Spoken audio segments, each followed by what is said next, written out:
You're now watching Showbiz Now, your daily showbiz update. Marami nga ang nalulungkot sa nasabing hiwalayan ni Maris Racal at Rico Blanco, kung saan ito nga ay nag-viral ngayon sa social media at usap-usapan. Isa kasi sa minahal ng mga netizen ang nasabi nga pong pagmamahala ng dalawa, especially sa kanilang mga vlog at kanilang pagkukompose ng mga kanta. Ito nga ang hindi malilimutan ng mga netizen na nagsimulang pagmamahala ng dalawa noong panahon pa ito ng pandemic. Pero bigla ngang nagkaroon ng twist. Ito ay ang pagsikat ni Maris Racal at nagkaroon pa ng love team. Si Maris Racal ay umamin na hiwalay na nga sila ng kanyang 5 years boyfriend, River Maya vocalist na si Rico Blanco, kung saan marami ng mga netizen ang nakapansin dito dahil mukhang hindi na nga nagsasama ang dalawa, wala na rin silang mga post sa social media. May mga concert itong si Rico Blanco pero tila wala nga daw itong si Maris Racal. Inamin nga ni Maris Racal ang nasabing hiwalayan. Ayon sa kanya, natatakot siyang sabihin ito. But nangyari daw po ito mga ilang weeks pa lamang kaya napakasariwa pa. Doon ay idinitalye nga nitong si Maris Racal kung sino nga ba ang nakipag-break sa kanilang dalawa. Narito po ang naging mensahe na ipinaabot o ibinahagi ni Maris Racal, especially sa kanilang mga fans na sumusubaybay sa kanilang pagmamahalan. Mula nga sa Facebook page ng ABS-CBN, narito ang buong detalye ng hiwalayan nila Rico Blanco at Maris Racal coming from Maris Racal herself.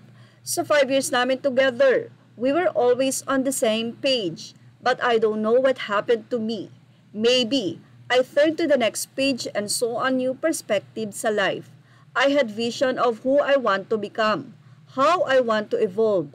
I'm so curious about the world, and the truth is, I'm going through changes.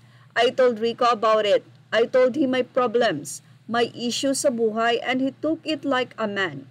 It was a very difficult talk because I love him so much and he loved me. But I have so many questions about my life.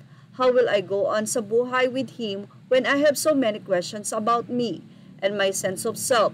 It was so difficult, but it was a very polite separation. Say naman ng mga netizen, I think because of her career, madaming artista na ganyan naghihiwalay because the management wants them to be single or no any relationship. For them to be click with their katandem, most especially yung pablong pa lang yung career, baka ganun, kaya napilitang maghiwalay sila. Say naman ng isa, I don't think so kasi yung ka-love team niya is my girlfriend rin naman. Say naman ng ilang netizen pa, ang bata pa daw kasi nitong si Maris Racal na nakipag-live-in, hindi pa daw fix yung pag-iisip. Ayun, naisip siguro na ngayon na meron pang magandang opportunity sa buhay kung balik single siya or nakita siya ng mas batang bago. Naniniwala ang iba na nahulog na raw ang feelings nitong si Maris Racal sa kanyang ka-love team.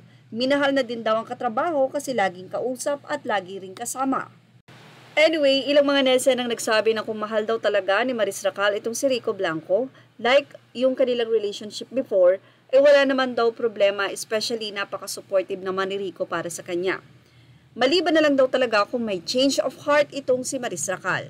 Well, time will tell. Sabi nga nila, ito nga daw yung ultimate truth teller, ang panahon kung saan pagka nangyari na may revelasyon na ganon, yun na nga ang rason kung bakit nakipaghiwalay itong si Maris Racal kay Rico.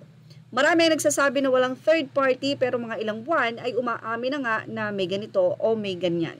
But anyway, sabi nga nila, for Rico, may edad na siya, nandun na siya sa peak ng kung saan baka naman talagang gusto niya ng magpamilya. While ito namang si Maris Racal talagang bata pa at ngayon nasa peak siya o tugatog ng kanyang career, marami talaga siyang pwedeng i-miss kung sakasakali na may relationship siya. Kaya naman siguro, para kay Rico Blanco, sa pagmamahal niya ay pinalaya na niya itong si Maris. At syempre hiling natin na maging maayos pa rin ang kanilang relasyon bilang magkaibigan. Although sa ngayon, medyo mahirap yon dahil kailangan nilang mag-move on sa isa't isa. At yan ang ating Showbiz Now update. Ano po ang masasabi nyo dito sa ating video? Ilagay lamang po ang inyong opinion sa ating comment section. Thank you for watching. Images are all credit to the rightful owners.